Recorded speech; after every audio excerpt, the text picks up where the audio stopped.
Evening everyone, it's Nicola here, and I wanted to ask you today a quick question. Do you know what sunk cost fallacy is? Well, I thought I knew what it was, but it's not something I give much thought to on a day-to-day basis, I must say. But yesterday I realised to my absolute horror that my own sunk cost fallacy was costing me thousands of pounds a year. And that's frightening, because I think I'm really good with my money. How did all this come about? I was having a conversation with my mentor, just a casual throwaway conversation, not a real deep sort of mentoring session of any kind. And we were just talking about overheads and how inexpensive it was to run online businesses compared with offline businesses. And he knows because he's run several manufacturing companies. And he said to me, so just what does it cost your business in overhead right now then? Obviously there's different things like the cost of sale and there's, all the different kinds of things you could spend money on. But as a very basic level, I said, well, probably about 500 quid a month, perhaps a bit more sometimes. And he said, and what does all that go on? And I said, mainly hosting of various kinds.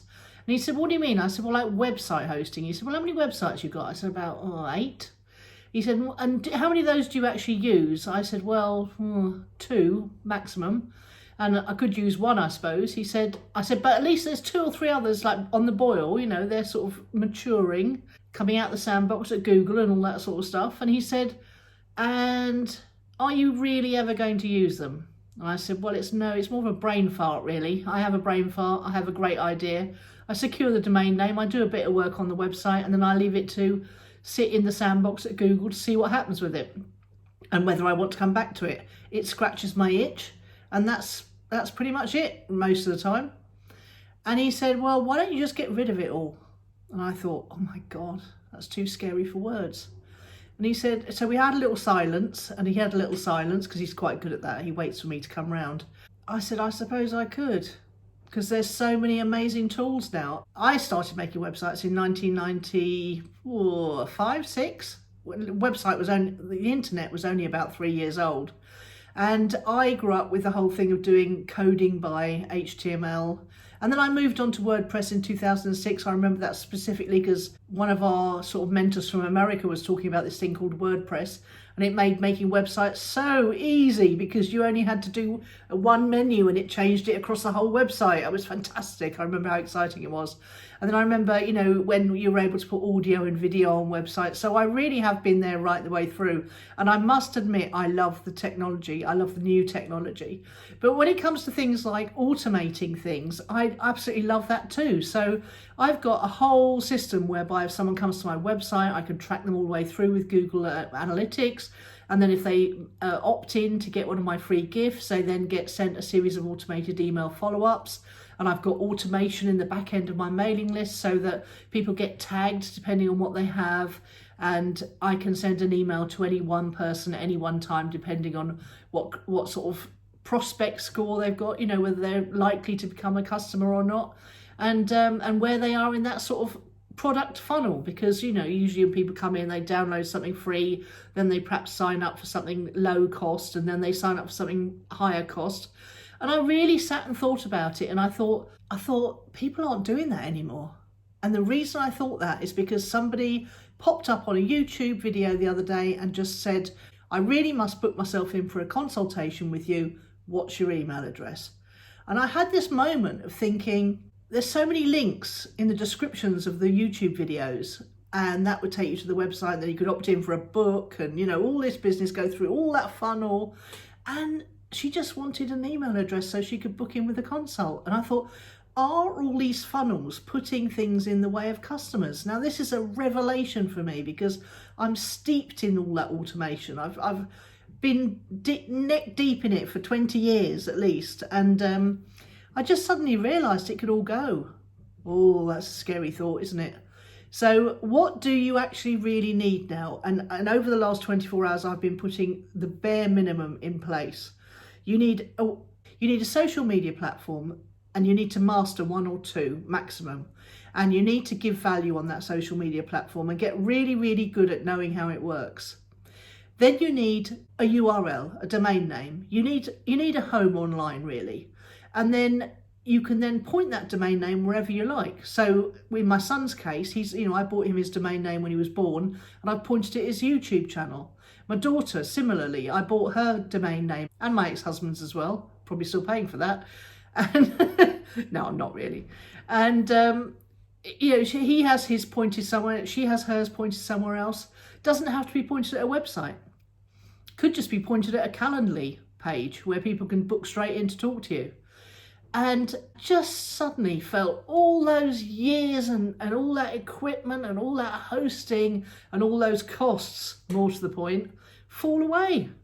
So I've set up a 3-page set of pages on Card, C-A-R-R-D. I've been recommending this several times in these videos. Well, I'm using it myself now. And I cannot believe how easy it was to set up a beautiful looking website. So I've got one for me, Nicola Cairncross, except NicolaCairncross.com is going to point at it. Clicks and Leads is going to point at it. In fact, I've made everything point at it. And then from there, there's a picture of me, a welcome, and a set of icons. And the icons are pointing at things like my YouTube channel, my Instagram channel, which are the 2 main ones I use. I deliberated about putting the LinkedIn one there, but quite frankly, if someone comes along and tries to contact me on LinkedIn, I won't see it for weeks because I never go onto LinkedIn. I hate it. Always have done. I don't know why, but I do. Definitely don't want people going to Twitter because I tend to use Twitter as a sounding off point about things I'm mad at. So I definitely don't want potential clients going to Twitter. Yeah, and the other thing is I want people to see Clicks and Leads Academy. Well, that's got a great long page at the moment, one of the old-fashioned sales pages because, I've done so much split testing over the years. It totally is true that you sell more of whatever you're trying to sell from a great long sales page than a short one. But actually what happens now is people just tend to contact me. We have a consultation call and then I tell them what the 3 options are and they choose one.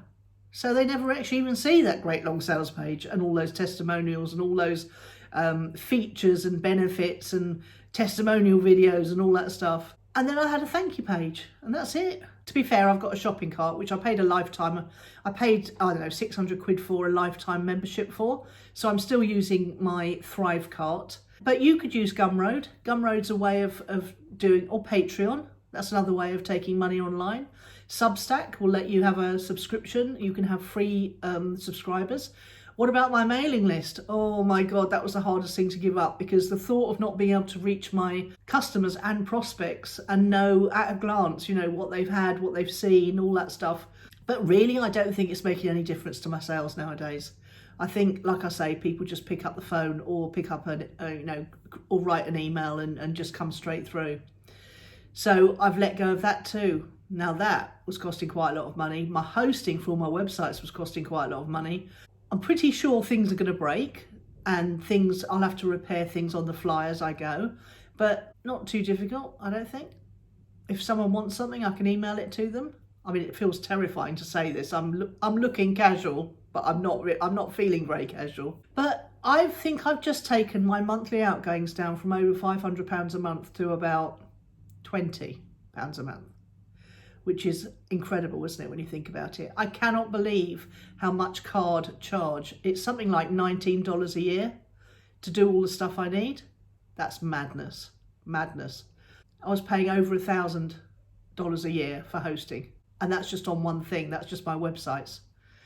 So anyway, there you go. I'm gonna be so much lighter, so much simpler. And the thing is, I won't be able to spend any time fiddling about my websites doing things that feel like work when I should be making a video, because that's the thing that gives potential customers value and enables them to make a connection with me. It's not me sitting fiddling for hours on my website and my automated sequence of emails, is it? That's not giving anyone any value, just distracting me. But I had a real wrestle with myself to let go because I have fallen victim to the sunk cost fallacy. I thought that because I've spent all this money on all this stuff and because I've spent all this time setting it up and learning how to use it, when I think about Infusionsoft, how many hours I spent learning how to use that, I shudder. But I know that big businesses need all these tools and I'm glad that I know how to use them and I'm glad I know how they work because now I can advise people whether they need them or not. And I think for most people, you don't. How do you get around the mailing list thing? I've moved everyone to Substack. Instead of sending an email through my mailing list host, I'm just going to put a new post on Substack and that will notify everybody that there's a new video on YouTube with a link to go and click through on it. And it's also actually having a secondary benefit, which is it might be building an audience on Substack as well. So I just wanted to share that with you tonight because it's a radical departure from all of the stuff I've been doing for the last, 25 years plus. I also always want to be authentic and in integrity with the information I share with you. And so I just wanted you to know that you can go and set up an online presence that's extremely efficient, extremely good looking for pennies. Pennies. Unbelievable. Don't be a victim to your own sunk cost fallacy. That's the moral of this story. Anyway, hope that helps. I'll see you tomorrow.